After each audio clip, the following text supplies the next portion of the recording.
जूही मुक्ता से पूछती है, काकू आपने ताई के लिए कुछ गहने बनवाए थे? मुक्ता कहती है, हाँ, जब तेरे काका जिंदा थे तब उन्होंने किसी चीज़ की कमी नहीं होने दी। थोड़े थोड़े पैसे जोड़ के कुछ गहने बनवाए थे। जूही मुक्ता से पूछती है, काकू बाबा आपसे गहनों के बारे में क्या बात कर रहे थे? तो मुक्ता, मुझे लगा था कि तूने सब सुन लिया है।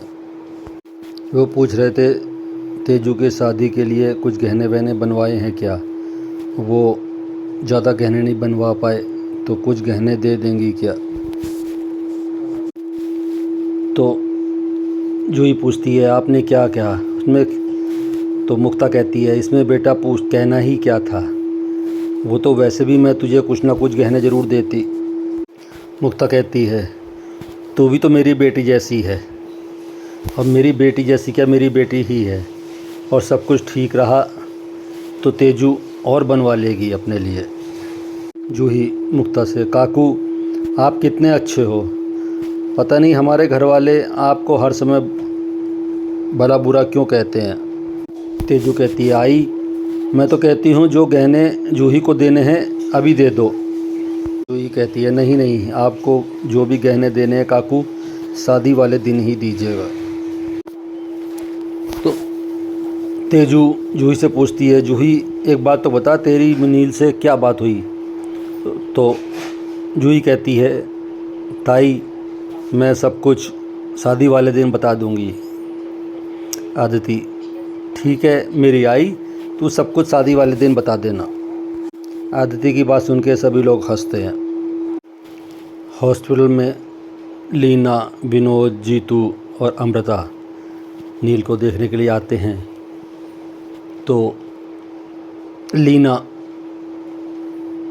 नील के हाथ में धागा बांधती है, महादेव के मंदिर से तेरे लिए लाई हूँ ताकि मेरे बेटे को किसी की नज़र ना लगे, और उसे प्रसाद देती है और एक प्रसाद की थैलियाँ और देती है, ये प्रसाद तेरी होने वाली बीबी ने भिजवाया। ऐसा कहती है, बहनी जूही खुद क्यों नहीं आई?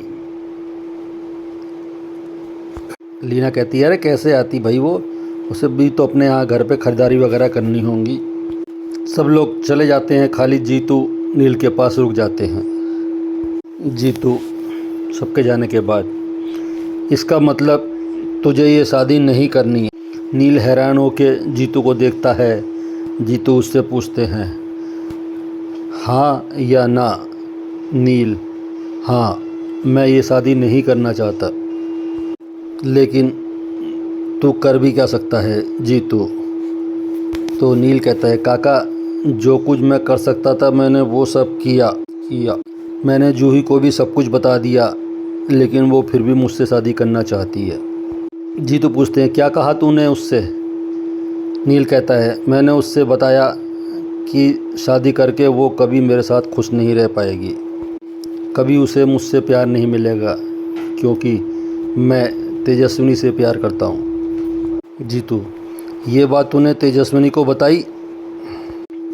हाँ बताई, इनकार कर दिया उसने, मेरे प्यार और मुझे दोनों को रिजेक्ट कर दिया। नील, जब मैंने प्यार करने से पहले उससे पूछा नहीं तो अब उसके कहने पर प्यार करना छोड़ दूं? नील, काकू मैं तेजस्विनी को कभी नहीं भूल सकता। जीतू, तूने जूही को तेजस्विनी के बारे में सब कुछ बता दिया, फिर भी उसने शादी के लिए मना नहीं किया? नील, नहीं, शायद उसे अपनी फैमिली के अगेंस्ट नहीं जाना होगा, या उसे ये लग रहा होगा कि शादी के बाद सब नॉर्मल हो जाएगा हमारे बीच। जीतू, जब तूने सब कुछ जूही को बताया तो उसने तुझे क्या कहा? नील, उसने सिर्फ ये कहा कि मैं उस पर भरोसा रखूं। जीतू पूछते हैं, तू अब क्या करेगा? तो नील, वही जो सब चाहते हैं, शादी, लेकिन जूही को भी एक्सेप्ट करना होगा कि तेजस्विनी के अलावा मेरे दिल में और कोई नहीं आ सकता।